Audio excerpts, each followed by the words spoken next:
It was a Thursday night, one of those rainy evenings that makes the world feel like it's whispering secrets through the raindrops. I remember it so vividly because it was the night everything shifted, when I realized things would never be the same. Jessica had left the house earlier in her usual black dress, but this time, something felt off. The air between us had been different for weeks, tight, like a noose. She didn't even bother with her typical half-hearted goodbye. She grabbed her purse, threw her jacket over her shoulder, and casually said, "Don't wait up, it's a late night with the girls." The way she said it was so casual, almost rehearsed.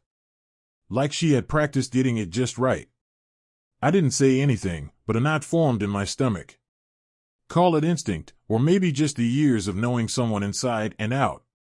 I didn't have any solid proof of anything yet, but I knew something was wrong. Hell, even the sound of her heels tapping down the hallway felt like she was leaving something behind.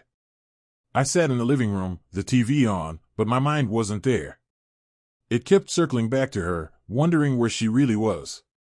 At one point, I picked up my phone and texted her, "Have fun tonight." No reply. Hours went by. By midnight, I couldn't sit still anymore. My gut told me to check her location. It's not something I'd ever done before. Trust was something I thought we had, but when I opened the app, my heart nearly jumped out of my chest. She wasn't anywhere near where she said she'd be. In fact, she was on the other side of town, parked at some random address I didn't recognize. I stared at the little dot on the map, the seconds dragging like hours. Maybe she had just gone to grab something on her way home. Maybe it was an after-party. My brain scrambled for excuses, trying to make sense of it. But my hands had already started shaking. I couldn't just sit there. I grabbed my keys and jumped into the car. The drive was a blur, headlights, wet streets, and the sinking feeling of dread in my chest. When I finally arrived at the address, it wasn't her friend's place. It was some random apartment building I'd never seen before. The rain had slowed to a drizzle, but the night was eerily quiet. I parked down the street and just sat there, staring at the building, like it would somehow give me the answers without me having to go inside. And then I saw her. She was walking out of the building, her hair messed up, makeup slightly smudged. It wasn't the look of someone coming home from a night out with friends. She didn't see me at first, but when she turned toward her car, I caught a glimpse of her face, and she was smiling. Not just any smile, but a satisfied one. The kind of smile someone wears when they think they've gotten away with something. My stomach dropped. I couldn't sit there any longer. Without thinking, I got out of the car and slammed the door behind me, the sound cutting through the quiet street like a gunshot. Jessica turned sharply, her eyes locking with mine for a split second. The smile vanished, replaced by something else, panic. "Tom, what the hell are you doing here?" she stammered, her voice shaking slightly. I took a deep breath, trying to calm the rage boiling up inside me. "That's what I should be asking you, Jessica. What the hell are you doing here?" She looked around like she was searching for an escape route, but there was none. The game was over, and we both knew it. "Tom, it's not what it looks like," she said, her voice dropping into that familiar, manipulative tone she used whenever she was cornered. But it was what she said next that made my blood boil. "It was just harmless fun, a one-time thing. It doesn't mean anything." I felt my whole body tense up, like her words had punched me in the gut. Harmless fun. A one-time thing. She looked at me like I was supposed to nod, like her betrayal could be brushed off with a few empty words. I didn't say anything at first. I just stood there, the rain now soaking through my clothes. She stared at me, waiting for me to lose it, expecting me to scream or throw a fit. But I didn't give her that satisfaction. Instead, the only thing that came out of my mouth was something I never thought I'd say. "You think a night with another man is just harmless?" She opened her mouth to speak, but I held up my hand to stop her. My voice was calm, but inside I felt like I was about to explode. "You come home tonight, and you'll find our marriage certificate torn up. Understand?" Her eyes widened, but I didn't give her a chance to respond. I turned around, got back in my car, and drove off, leaving her standing there in the rain. That night, I barely slept.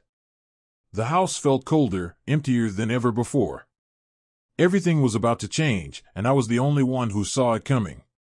The drive home felt like a blur.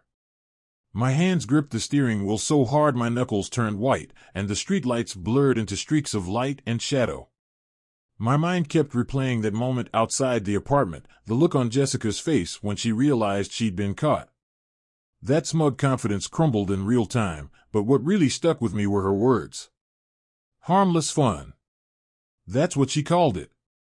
A night with another man, sneaking around behind my back, and she had the nerve to say it was no big deal. As if it hadn't just shattered everything we had built together. By the time I got home, the anger had settled into something colder. I stormed into the house, slamming the door shut behind me. The force rattled the walls. The place looked exactly the same as it had when I left, but it didn't feel the same. It was like walking into a stranger's home. Every photo, every piece of furniture, even the scent of her perfume lingering in the air, it all felt like a lie. I couldn't stand it.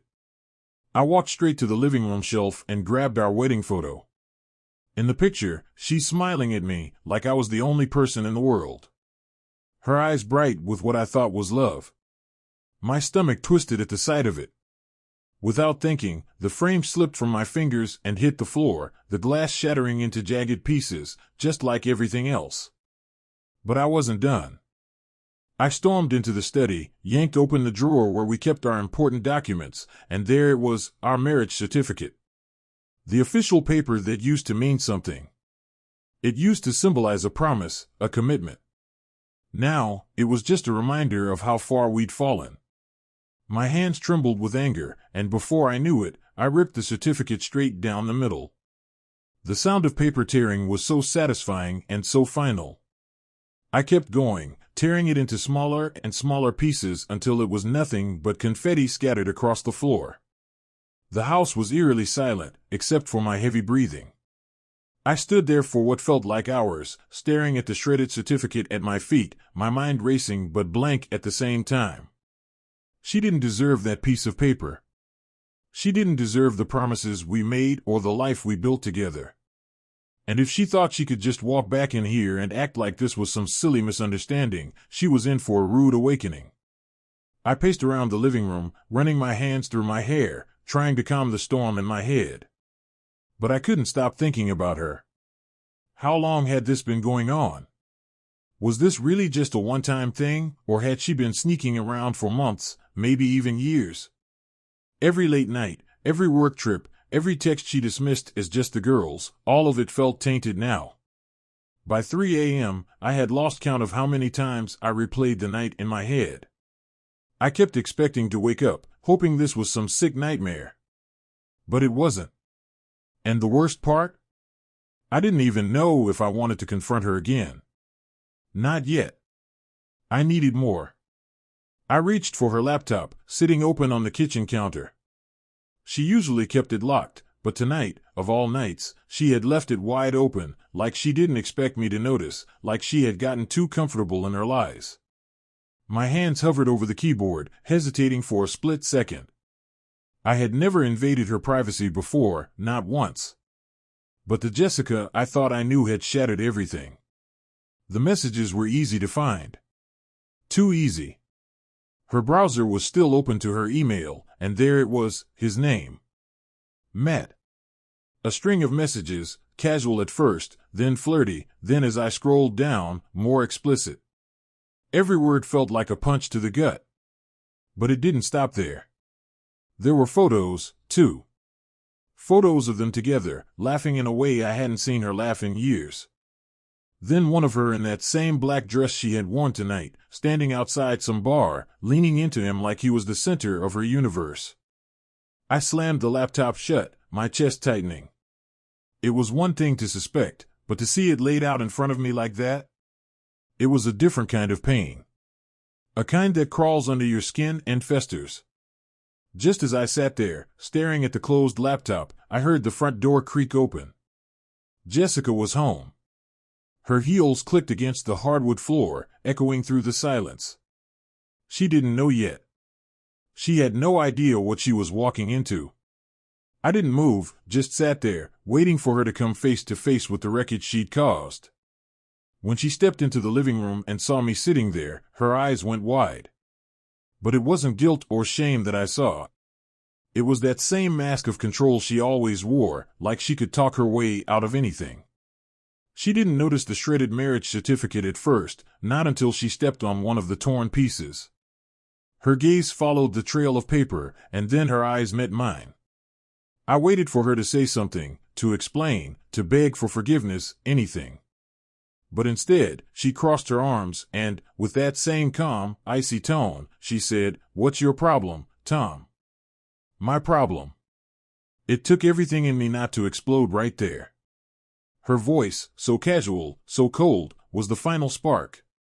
The one that lit the whole damn thing on fire. Her words echoed in the room. "What's your problem, Tom?" I couldn't believe it. She was standing there, looking at me like I was the one who had done something wrong. I took a deep breath, trying to keep my voice steady, but the rage was bubbling just under the surface.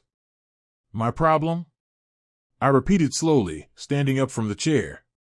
You really want to know what my problem is, Jessica? She tilted her head slightly, still acting like she had control of the situation.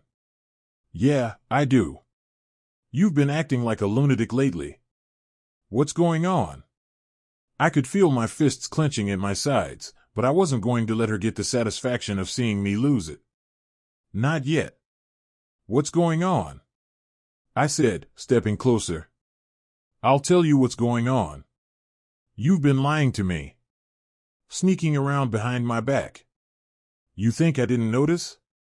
You think I didn't figure it out? Her expression barely changed. She was too good at this. Too practiced. Tom, you're overreacting. I told you, it was just a night out with the girls. Don't. I snapped, my voice finally breaking through the calm I had been trying to hold on to. Don't you dare lie to me again, Jessica. I followed you. I saw where you went. You weren't with the girls. You were with him. With Matt. That finally got a reaction. For a split second, her eyes widened, just a flicker of fear, but it vanished just as quickly as it appeared. She crossed her arms again and let out a sigh, like she was annoyed. Okay, fine. So you followed me. Big deal. What are you going to do, Tom? You want to have a big fight about this? Yell and scream? Go ahead. Get it out of your system. I stood there, stunned by how cold she was. It wasn't the guilt or regret I had expected. It was something else. It was like she had already made up her mind that none of this mattered. Is that it? I asked quietly. You just don't care anymore?